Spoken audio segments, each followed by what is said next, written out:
right, I guess I'm setting the tone. I'm Dolly Van Fossen. I'm a junior here at Alma, and I'm a sociology major. And if you can see from the program, I am doing Eve, who is infamous for taking a bite out of the fruit, not the apple. Genesis mentions nothing about an apple, and causing the downfall of humankind.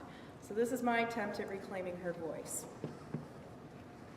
Everybody always wants to know, why did you do it? Why did you allow yourself to be so easily deceived? What were you thinking when your teeth sunk into that tempting, enigmatic fruit? The questions maddened me, not in themselves, of course, but in the assumptions behind them, that I was stupid or gullible or passive, that I intentionally ruined things for everyone, that I caused the downfall of humankind, that I'm the reason half the population exists in subjugation. I've seen the stories you've written about me, scripture, holy texts, as you call them. I've seen the pictures, the statues, the drawings that are supposed to bear my visage. I've heard your preachers speak of me. They do so with reluctance and disdain. Yet none of you has actually ever heard me. Oh sure, I get like 1 or 2 lines in your stories. The serpent beguiled me, O Lord, and I ate. Yeah, and I'm this whimpering wench cowering because I'm naked. Really? You don't think I was furious that all this time God was enjoying his own personal peep show without my consent? You don't think that I was pissed that the guy tried to shove the blame on me as if he didn't eat from the tree too? All right, I'll tell you why I did it. I did it for her. I did it for us. We're in love. We've been in love since Hadama over there couldn't love anything unless it was sliced out of his own gut. Talk about an ego. And of course I'm brought to him like some ribeye steak on a silver platter and expected to just go along with the deal. As soon as I met him, I knew it wasn't going to work out. I mean, he complained to God about losing a rib and was happy that a dusty banana got shoved between his legs. In fact, it was during that operation that I met her. She was just wandering the garden, as most of us preachers were prone to do. None of us, not even the animals, were entirely sure why we were there. God had declared that it created us, and this was the beginning. But given all its issues, and trust me, it has issues, nobody really believed it. We just lived in this bland, sprawling state of garden, fruit trees, rivers, and each other. No fears, no pains, no heartbreaks, but no bliss, no joys, no love. I hate the fucking art that my descendants created in imitation of me, but damn what I would have given for the most infuriating, lopsided, misinformed invective.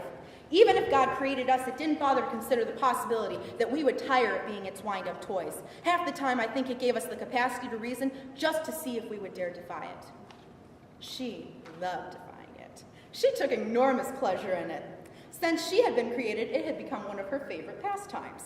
She, of course, had come before Adam. Yeah, I know what your stories say. He's the first model. Not so much. Lilith was the first human being, and she was one hell of a bitch. God had created her just as an experiment. It was satisfied until that point with its animals aimlessly wandering around. Lilith, though, was God's answer to its loneliness.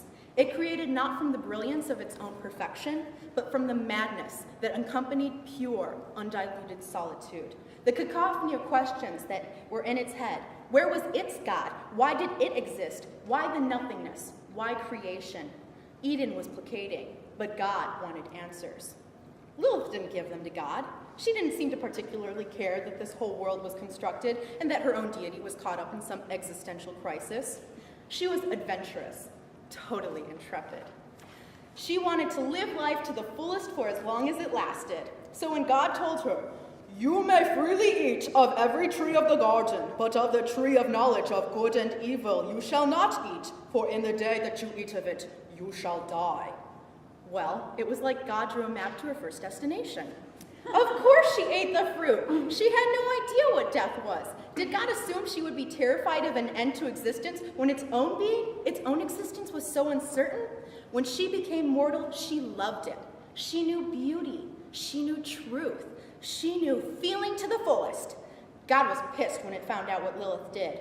It tried to banish her from Eden permanently, but Lilith was already gone. She wasn't going to stick around with her new awareness. Who knows exactly where she went? It's part of her mysterious nature. Anyway, so God tries a second model, Adam, to make up for the failure of Lilith. Of course, Adam turns out to be this passive, whiny thing. God wanted obedience, and it got it. But what's the value in obedience when it's mandated? Adam was another rough draft that still needed revisions. God wanted an equal that it could control. And that's where I came in. Adam was told, of course, that I was made for him. He still likes to think that sometimes. God, of course, was really just trying to deal with the guilt of abandoning the boy right after he created him. And in the meantime, it's trying to convince me that it's my friend, it loves me, but if I disobey it, I'm in a hell of trouble. Yeah, no contradictions in that. That's where Lilith comes back. She and I are more alike than Adam. Both of us have that streak of independence that God both loves and hates. She gives me the details on this creation workshop, the one-on-one on why I was created. She tells me about the tree and the fruit. She's the one that convinces me to eat it. And oh hell, when I did, everything came alive. Her sweet, soft flesh, those supple, round, rolling curves, and a thick bush of curly, dark hair up there. Although we made love under snake eyes on the premium grounds of paradise, I knew then that whatever suffering I was in store for would be worth it, all for a taste of Lilith's honey. Adam tried the fruit on his own at some point. It was kind of inevitable, really. I didn't have to do anything to seduce him. Living with the prospect of never dying is a terror all on its own. Adam couldn't understand the known, never mind the unknown, so why not give mortality a try? Needless to say, God was P.O.'d, seriously mad, and it was really immature about it too. It gets all childish about the whole thing and banishes us from the garden, tells Adam he's gonna eat dust and I'm gonna have a hard time giving birth to babies or something. Like we didn't realize pain came with the deal when we ate from the tree. God doesn't even speak to Lilith. It thinks by giving her the cold shoulder, it's making a statement or something. She doesn't care. She's still by my side, nibbling on my earlobe, making me giggle while God is on its tirade. So we left. We go wandering to find ourselves a new home. We don't need God. God can figure itself out while we do the same for ourselves. I'll admit, I ended up getting a bit bi-curious with Adam. Lilith wasn't wild about it until he suggested a threesome. We had some polyamory issues, but when the kids came around, it wasn't so bad. A couple of fig leaves took care of the pain, too. Where are we now? Can't really say. Divine confidentiality agreements, you know. But I can tell you I never regretted my choice. Not once. Lilith and I love each other with the relentless passion that has flourished since we left the garden. Each tender kiss on her exquisite lips reminds me of that. Each gentle caress, each warm embrace, each soothing smile. She woos me with the charm of 1,000 suitors. She reads my thoughts, my fears, my dreams.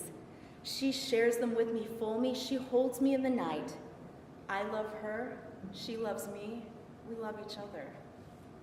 And I'm here to tell you that if you think I was the one that made you have all your wars and rapes and hate crimes and whatever other oppressive shit is going on right now, think again. Life begins and ends with love. God is what stands in the way of our happiness and our harmony.